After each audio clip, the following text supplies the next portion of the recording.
bienvenue dans cette nouvelle vidéo. Alors déjà avant de commencer, j'espère que vous allez bien. On se retrouve aujourd'hui pour une nouvelle vidéo défi recette spéciale Noël que l'une d'entre vous m'a envoyée.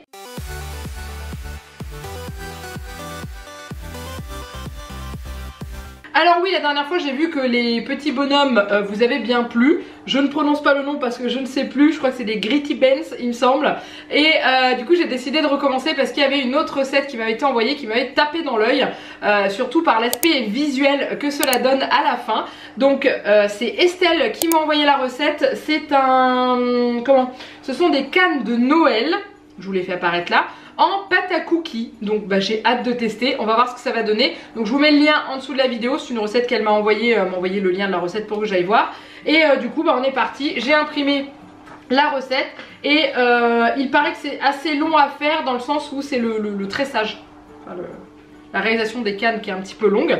Donc on y va, on est parti. Déjà au niveau des ingrédients, on a besoin de 180 g de beurre mou, donc j'en ai là et j'en ai ressorti là parce que j'en avais pas assez. 180 g de sucre semoule. Il nous faut également une cuillère à café de vanille liquide et 300 g de farine, c'est tout, rien d'autre. Et on a besoin bien entendu des colorants. Alors dans la recette la personne utilise des colorants liquides ou gel, je n'en ai pas, j'ai que des colorants en poudre qui ma foi normalement fonctionnent bien. Donc il faut du vert et du rouge. Donc on est parti, on va faire ça ensemble. Alors pour la pâte, il faut qu'on fouette ensemble le beurre et le sucre. Je vais faire ramollir légèrement le beurre au micro-ondes, ça sera plus facile pour incorporer le sucre. Donc voilà, le beurre a ramolli, je le mets dans la cuve de mon robot. Alors je viens de me rendre compte que mon imprimante, quand elle m'a imprimé la recette, m'a mangé une partie des ingrédients. Parce que quand je lis incorporer les jaunes d'œufs, je me dis mais il n'y a pas d'œufs normalement. Si, mais la ligne n'a pas été imprimée, donc du coup il faut 2 jaunes d'œufs en plus. Ça me paraissait bizarre aussi. Une recette sans œufs comme ça, à base pour les cookies. Donc je rajoute les 180 g de sucre, ça fait beaucoup hein. Bah écoutez, j'ai mis 150. J'ai mis 30 g de sucre en moins. Et ensuite on va fouetter ça au robot.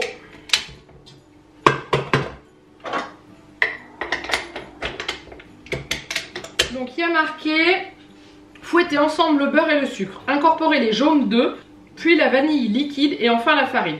Ok, et ben alors allons-y. Au fouet? Ouais, bah allons-y hein.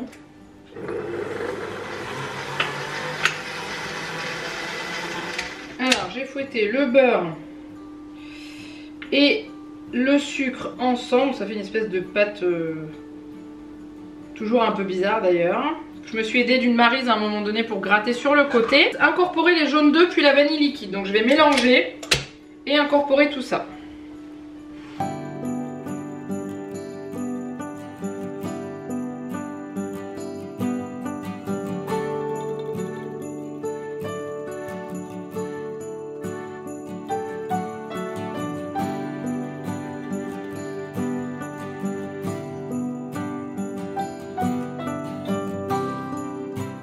Voilà, j'aurais plus fait ça à la feuille moi, parce que le fouet ça a du mal, donc je vais gratter et je finirai à la feuille après pour incorporer là, parce que vous voyez tout s'est coincé dans le fouet. Alors en général j'utilise une fourchette pour nettoyer les petites rainures du fouet, comme ça marche plutôt bien. Alors donc on a une espèce de pâte avec le beurre, le sucre, les œufs et la vanille. Donc là après il faut incorporer les 300 g de farine. Clairement j'ai envie de le faire avec ça. Je vais ajouter les 300 g de farine. Et je vais mélanger avec la feuille. Normalement c'est censé former une boule. Bon, je pense qu'on est pas mal, ça a formé très rapidement une pâte assez compacte, donc ça c'est cool. Hop. Vous voyez, hein, ça accroche presque pas. Donc je vais la sortir sur la table. Histoire de la mettre vraiment en boule.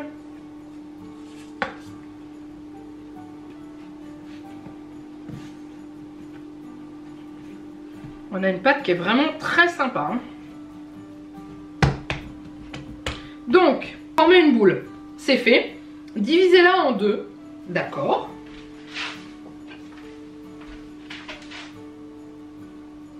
Waouh! Ça c'est ultra satisfaisant. Regardez cette découpe, elle est trop belle. Gardez l'une d'elles au réfrigérateur. D'accord. Je vais la filmer, je vais la mettre au frigo. Redivisez la seconde boule en deux. Ah, la découpe. J'ai l'impression de couper du sable magique, vous savez. C'est vraiment la classe. Hein. Formez un trou au centre de chaque pâte et versez-y un peu de colorant.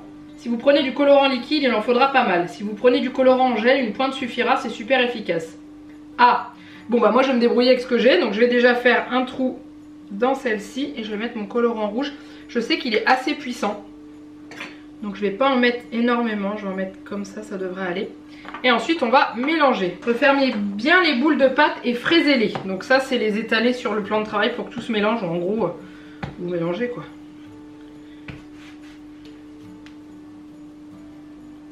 Je pense qu'après ça va aller au frais. Je pense que je vais remettre une petite pointe de rouge. Parce que vous voyez, on est plus sur du rose que sur du rouge.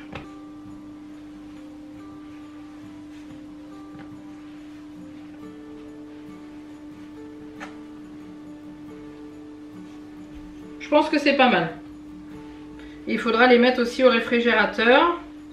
Je vais laisser comme ça. Hop. Je vais filmer tout ça et je la mets au frais pendant que je forme l'autre. Donc du coup, on va faire pareil. On va mettre le vert au milieu. Donc c'est pareil, c'est une poudre. Alors la première fois que je m'en suis servi de ce colorant, j'ai été surprise parce qu'il n'est pas vert mais il est marron. Mais je peux vous garantir qu'une fois mélangé, il fait du vert. Vous voyez, regardez, il y a du vert qui se met. Dès qu'il se mélange à la pâte, hop, il devient vert. C'est bizarre d'ailleurs leur truc. Je sais pas à base de quoi c'est fait. Oh là là. J'en ai peut-être mis un peu beaucoup.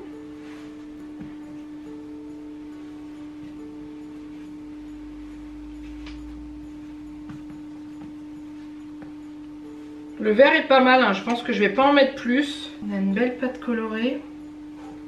Et on va mettre ça au frais pendant 30 minutes. Alors me voilà de retour avec mes pâtes colorées. Alors sans vous mentir, je les ai mis au congélateur en fait parce qu'au frigo, au bout d'une demi-heure, elles étaient toujours aussi molles. Donc je les ai passées 10 minutes au congélateur. C'est bon, ça marche. Donc formez ensuite des boudins avec chaque couleur. Ils doivent être assez fins. 1 cm de diamètre maximum, ok, et d'une longueur de 20 cm environ. C'est toujours utile d'avoir une règle. Je vais la garder. Assemblez les bandes 2 par 2 et entortillez-les. Ouais, c'est un peu comme je fais ça en fimo. Donc du coup, bah, on est parti. Je vais reprendre mon couteau. Donc je vais déjà faire tous mes boudins de 20 cm. Des belles pâtes, une belle couleur. Donc on y va.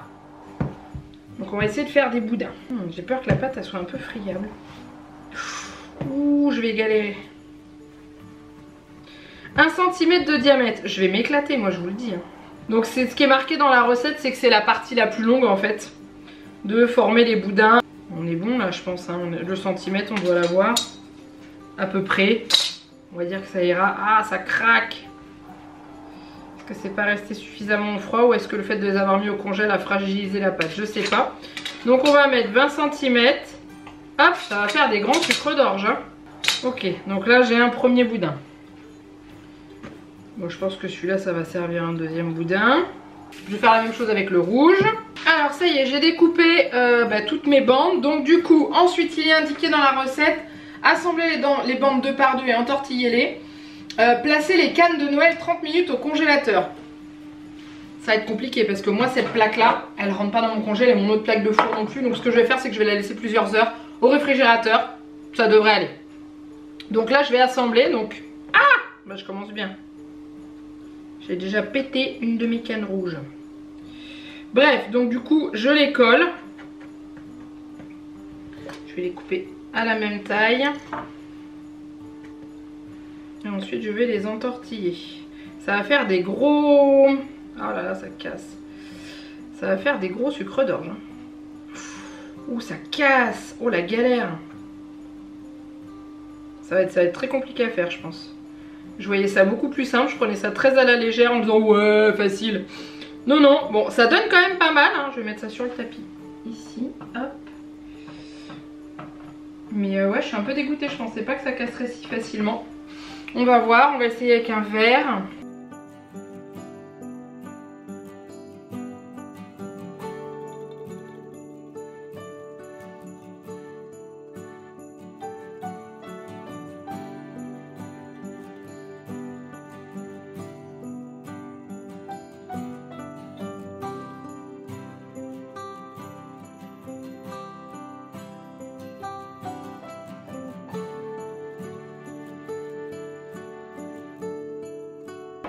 Alors du coup voilà ce que ça donne.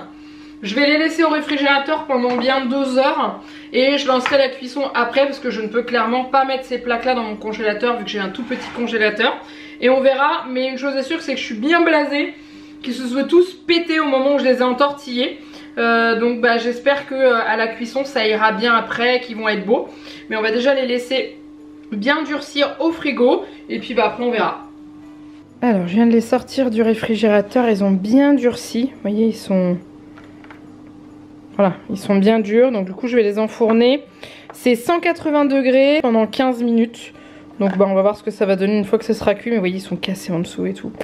Je sais pas trop. Bref, je lance ça, je vous montrerai quand ça sera cuit, refroidi. Et voilà, je vous retrouve après la cuisson de mes petits sucres d'orge en pâte à cookies. Donc je les ai un petit peu décollés. Il y en a qui se sont cassés. Il y en a qui sont bien, donc on va les poser sur la table, on va voir. Mais par exemple, donc celui-ci a tenu, donc ils sont plutôt sympas. Ils ont pris un petit peu chaud, entre guillemets, hein, parce qu'ils sont pas trop cuits, hein. Mais voilà, franchement ça sentait super bon dans ma maison. Hop, là j'ai les petits, c'est là-dessus que je vais goûter pour voir si c'est bon, hein, parce que les sucres d'orge je vais pas les goûter, mais vous voyez, regardez. Mais après c'est bien cuit à l'intérieur, c'est très beau. Mais en tout cas ils sont quand même très sympathiques, hein, quand ils sont pas cassés. Je trouve qu'ils sont plutôt très beaux. Donc je vous les montre d'un petit peu plus près pour deux qui sont bien réussis comme ça. Voilà, à l'arrière et devant, ils sont bien cuits, ils sont croustillants, ils ont l'air d'être croustillants. Du coup je vais goûter le petit multicolore que j'ai fait pour vous dire ce que j'en ai pensé. Honnêtement j'ai goûté la pâte crue, j'ai trouvé ça très bon, mais ça m'étonne pas parce que moi les pâtes crues j'adore ça. Mais maintenant je vais vous dire ce que ça donne une fois cuit. On est tout simplement sur des petits gâteaux à la vanille, des sablés, hein. Il y avait marqué pâte à cookies dans la recette. Moi c'est plus une pâte à sablé. Et c'est vraiment très bon. Honnêtement c'est vraiment très bon. Le petit goût de vanille, j'ai bien fait d'enlever un petit peu de sucre parce que je les trouve déjà très sucrés. Alors que j'ai mis 20-30 grammes de sucre en moins je crois. Donc voilà, la prochaine fois j'en mettrai peut-être encore un petit peu moins. Mais franchement je suis très contente du résultat. Et bah ouais, je suis ravie. J'ai encore réussi à relever un défi et cette fois-ci je n'ai pas fait de boulettes contrairement à la dernière fois. Et voilà, cette recette est maintenant terminée, j'espère que ça vous a plu. N'hésitez pas comme d'habitude à liker cette vidéo, c'est vraiment très important pour faire connaître la chaîne à d'autres personnes. Et aussi à vous abonner si vous ne l'êtes pas encore. Vous êtes les bienvenus ici, n'hésitez pas à laisser un petit commentaire en dessous de la vidéo. Dites-moi si vous allez tenter cette recette, hein, parce que comme je vous ai dit, je vous ai mis le lien en barre d'infos. Estelle, merci à toi de m'avoir envoyé cette recette, je suis très contente de l'avoir testée et réussi. Et je pense que je la referai aussi parce que c'est une petite recette qui est très sympa. Et en décoration pour Noël, je trouve ça top. Donc voilà, je pense que je vais les mettre dans un verre ou dans une tasse pour les présenter. Et c'est vraiment impeccable. Mais en tout cas, merci à toi, merci à vous d'avoir regardé cette vidéo. Il ne me reste plus qu'à vous faire plein de gros bisous. Et je vous dis à très bientôt pour une prochaine vidéo. Bye bye.